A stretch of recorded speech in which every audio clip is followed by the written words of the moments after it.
Guys, welcome to episode number 18 of the Derby Crowroad Live, and to start off this episode we do have the Carabao Cup final against Crystal Palace at Wembley. A great way to kick it off. If we do win this, we do actually qualify for the Europa League, which is quite interesting, and obviously in our first season in the Premier League would be quite a juggle indeed. So we actually came in at the round of 3, kicked it off with a 1-1 draw against Oxford United, winning on penalties. Then into the round of 4, exactly the same, won on penalties after a 1-1 draw. Then we went into the quarterfinals where we managed to beat Chelsea.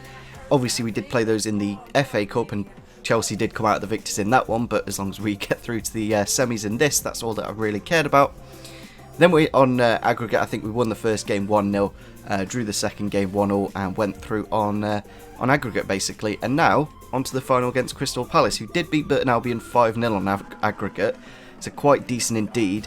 One thing I'm going to quickly check before this game is where Will Zaha is, because on Football Manager, for example, I think he went to like Man City. So if he's still at Palace, that'll be interesting to see. Let's have a quick look.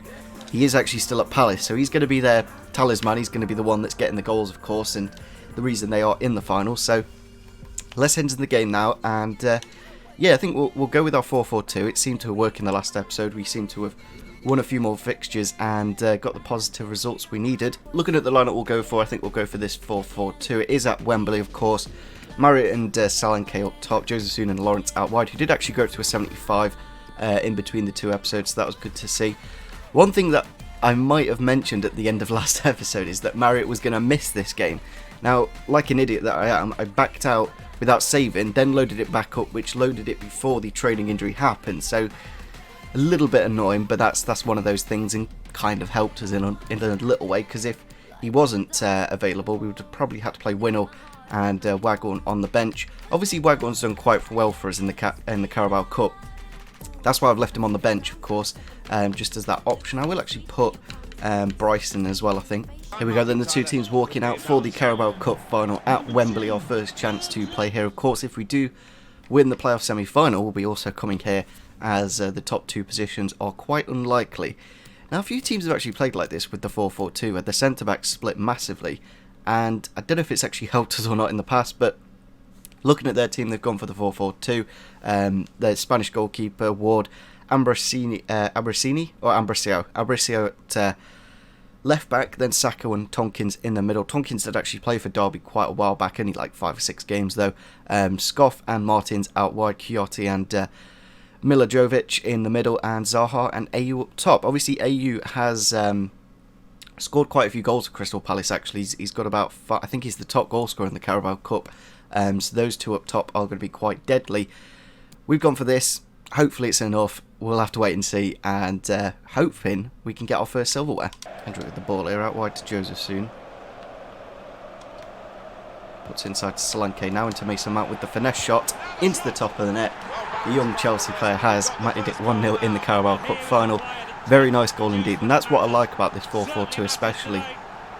How Mason Mount is literally where I want him to be in the 4-3-3 and the 5-2-2-1. He just wasn't quite where I wanted him to be at times, and in this formation he's literally right on that D, just to make those goals happen. It's as simple as that.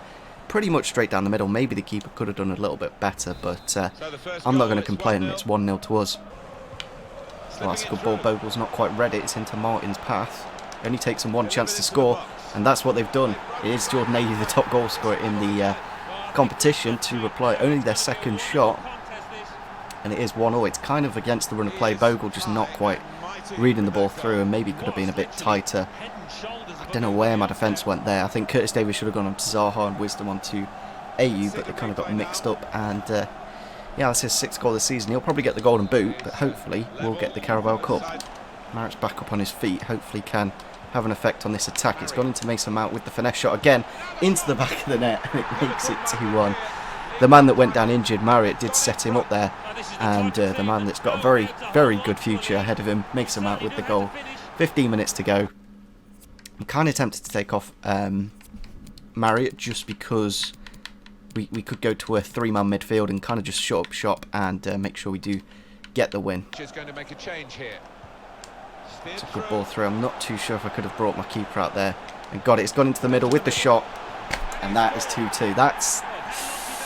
Oh, that's playing against ultimate difficulty. It's Wilfried Zaha with the goal this time, but there's nobody marking. I think we need to get centre-backs that've got really good marking and really good aerial ability, because at the minute, although Curtis Davies is really good, he's just not, obviously kind of got dragged out there.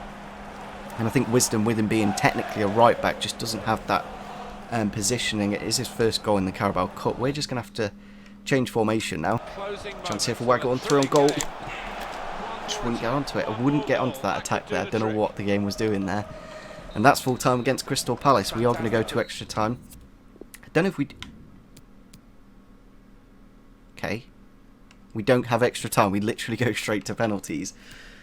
Jesus Christ. What? Is that actually the actual rule? Like, I kind of understand in normal games, but in terms of the actual final, surely it goes to extra time. It doesn't go straight to penalties, does it?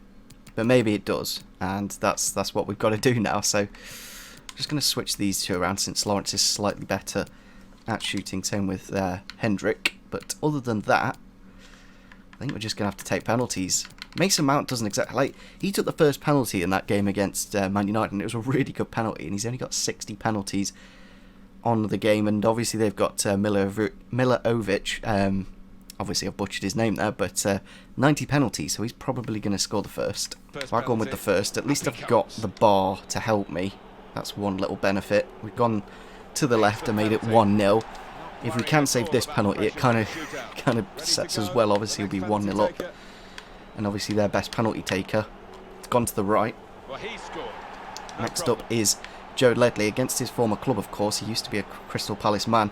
Gone the same way and has been successful for us this time. Jordan Ayew, top goal scorer. I don't know if it adds to his actual goal tally scoring in a penalty shootout, but he's got a very, very big run up.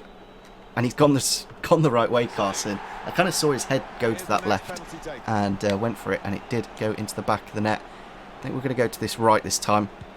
We have tucked it away. We are in a very good position now. They do need to score this ideally. Benteke this time. Does look like he's looking left again, but he's gone right.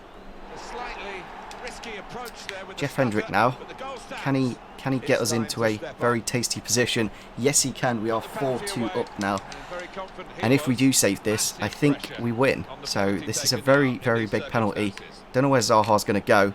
He's gone to the left and Carson's gone right. But Mason Mount can win the penalty shootout. I did actually switch him with Scott Malone. Hopefully he can find the back of the net. Oh, it's been saved. Of course it has. Of course it's been saved. We're still in the lead though. If we can save this, keeps us in a good, tasty position. And we have, thank God for that. And that's it. That's how it wins. And that's the end of the Carabao Cup. I don't know if you can hear the commentator. No, they didn't. I mean, they played well in the rounds leading up to this final. It's like nothing's happened. It's like nobody's actually won the game. But we've won the Carabao Cup final with a very awkward save. It wasn't exactly the cleanest of things. Kind of just hit him on the hip. And Scott Carson, the penalty saving hero, does win us the Carabao Cup final. I'm amazed. I'm amazed we've managed to do this in the first season, because usually I don't know if it's because of the squad we've got and the way the fixtures have fallen, but we've had the opportunity to play quite a strong team, and it's very, I don't know, in the past I'd say these have been a lot more dramatic and a lot more built up. When a team wins the final, you can normally hear fireworks. At the minute, very little's happening, maybe because it's raining. Obviously Curtis Davies, the captain, is going to lift the trophy. It's quite an eventful final. I'll show you the match stats afterwards, because it kind of was against the run of play. Palace getting those 2 goals, but that's ultimate difficulty for you. Maybe what we're looking for next season against some Premier League opponents with very good shooting stats can put it away straight away. Here we go, lifting the Carabao Cup final. We're in the Europa League. It's as simple as that. I'm not that bothered about that cup. It's about what that cup leads to. But it's nice to get some silverware. We may win the playoff final as well. That would be nice. Imagine if we don't get promoted and we have to play Europa League football in the Championship. That would be quite interesting indeed. In terms of the actual squad, in terms of the fixtures as well, because that's the thing. I don't know how it would work. I genuinely don't know how Europa League and Championship football would work. Here we go. There's the fireworks I was hoping for. But normally they go straight off as soon as you've won the game. But yeah, we've won the Carabao Cup final. Hopefully it's the first of many trophies during this series. Obviously it would have been nice to win the league, but I think that's slightly out of the grasp at the minute. We've kind of left too much of a gap, but as you can see, quite a few players with scanned faces now, and that's what I'm kind of aiming for throughout this series, just getting rid of those that just don't look human. But here's one, Mason Mount with the goals, makes it 2-2, and yeah, that's the Carabao Cup final done. Now looking at the calendar, because of that, we do have only championship fixtures remaining. We do actually have, let's quickly count how many we have. 1, 2, 3, 4, 5, 6, 7, 8, 9, 10, 11, 12, 13 games left of the season, which is technically like 3 or 4 episodes, so we're very, very close to the end of the season. What I normally do in the past is, if we're in a position where we've got quite a few points and we're not going to drop out of the playoffs, I'll play like the last 4 or 5 games in one episode and finish it off that way. But obviously we'll have the playoffs, so that's something I'll have to consider. On top of the 13 games, we'll have another 2, maybe 3 games, so still a while to go, but we're very much at the back end of the season. We're going to have to go back into the championship then against Sheffield Wednesday, who are currently down in 13th. But again, as I said, there's only 10 points between us, and with 13 games left, that gap can easily close up. As you can see above us, there's 12 points between us and Stoke. I doubt we're going to be able to catch those, but it's more about just getting the playoffs now, and we'll deal with that when we get there. Here we are then, back at home against Sheffield Wednesday. Very good opponent, of course, for today's game. We do have Sam Whittle on the bench. Hopefully he can come on and score against his old club. But looking at their team, Westwood, Palmer, Pudil, Van Aken and Fox in the defence. Then Pelapusi, Hutchinson, Stobbs and Matthias out wide. Adam Reach and Forestieri up top. Those two in the middle, especially Forestieri and Reach, they're kind of two players that do tend to score quite a few very nice goals, so we're going to have to keep an eye on those. We've pretty much gone with the same lineup. We've gone for Aarons at right back though, just because Bogle is a little bit low on fitness. Wednesday on the attack here, into Pelapusi, out wide to Hutchinson, goes into the middle to Forestieri with the header, and it is in the back of the net. The Italian makes it 1-0 in the 20th minute, and they are very good, I must say. They are down in 13th, but it's kind of a relevant position, and probably one of the better teams in the Championship, Sheffield Wednesday. But as you can see here, ball out to Hutchinson with a very decent delivery, and again, the attacker and the defender just not marking very well, and that's his 15th goal this season, and I think he's the 2nd or 3rd highest. At the moment, although they are trailing. Wednesday on the attack here, Reach with the shot and Reach with the goal to make it 2-0 in the game. Coming back down to reality, beating the Premier League side, but struggling against the Championship side. Obviously, the two players I highlighted at the start of the game have scored both the goals, Forestieri and Reach. Kind of just caught on the counter. I'm thinking of maybe taking out Wisdom. He did well at centre-back, but I feel he's kind of losing out, and that's his 12th goal this season. But yeah, maybe putting Keogh or maybe Tamori back in, but it's kind of a shame because of what we've done. Going back to a 4 at the back kind of makes certain players kind of pointless. There's full time against Wednesday. We have lost 2-0. Bit of a shame, but that's the Championship for you. Anyone can beat you at times. And Westwood with some very good saves actually. And 2 goals from Reach and Forestieri to make the difference. Just looking at the calendar, then we do have the game against Stoke next. Then we have 1 day rest and then Swansea City away. So it's just EA playing a lovely game again.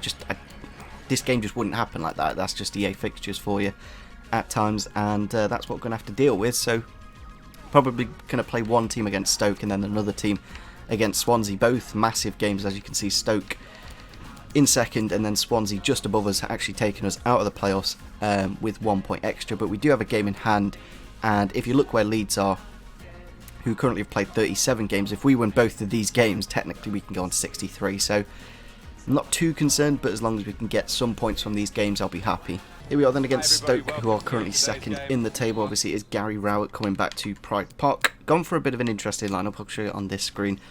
Chris Martin and Marriott up top, big man, small man combo. Then Bryson and Hendrick in the middle, Wilson on the right, and bringing in Keogh into the defence. They're playing a 4-3-3.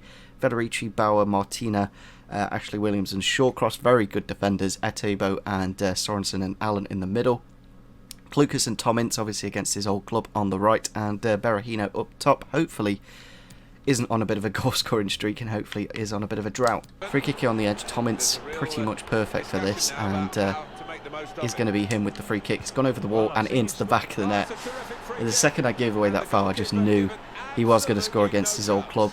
And kind of celebrates. I know, kind of irrelevant on the game because they don't know that he played for Derby. But yeah, it was a good free kick. Kind of jumped the wall. Maybe could have jumped a little bit better. But that's his 7th goal this season for the number 7. And we are 1-0 down in the first 20.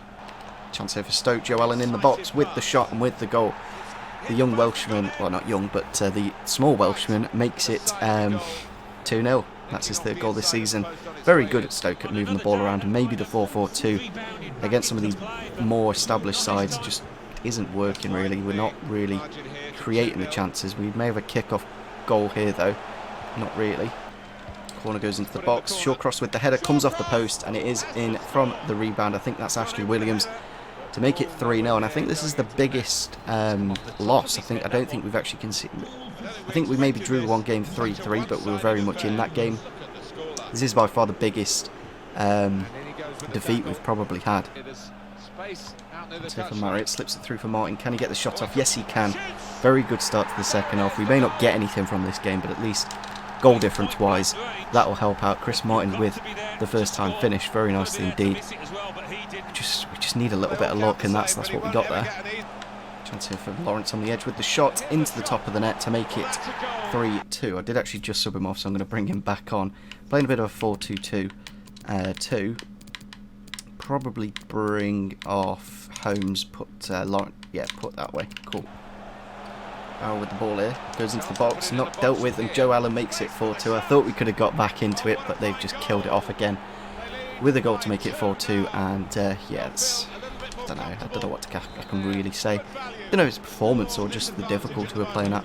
Stoke in the box here with the shot in. Okay.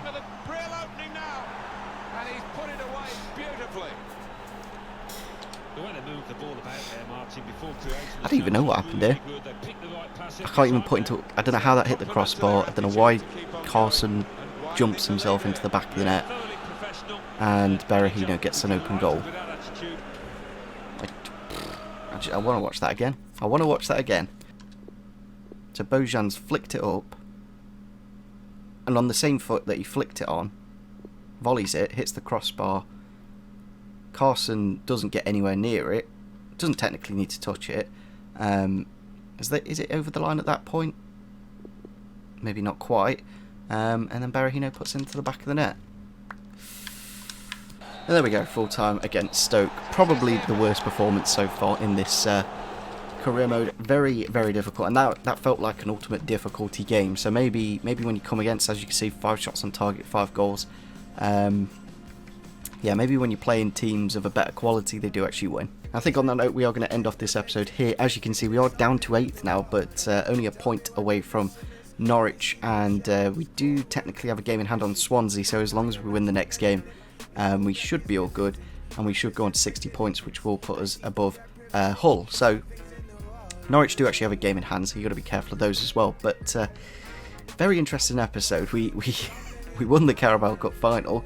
But coming back to the Championship, I don't think that 4-4-2 is quite working defensively. We conceded 5 goals in that game. It kind of shows it didn't work. And obviously against Sheffield Wednesday, we did concede 2. So I may go back to a 4-2-3-1. Just make it really simple for us and just kind of exclude quite a few strikers. But at the same time, I'm not too fussed. But we'll have to wait and see, of course. So if you did enjoy this one, make sure you do leave a like, rate, and if you did enjoy it, and see you soon. Bye.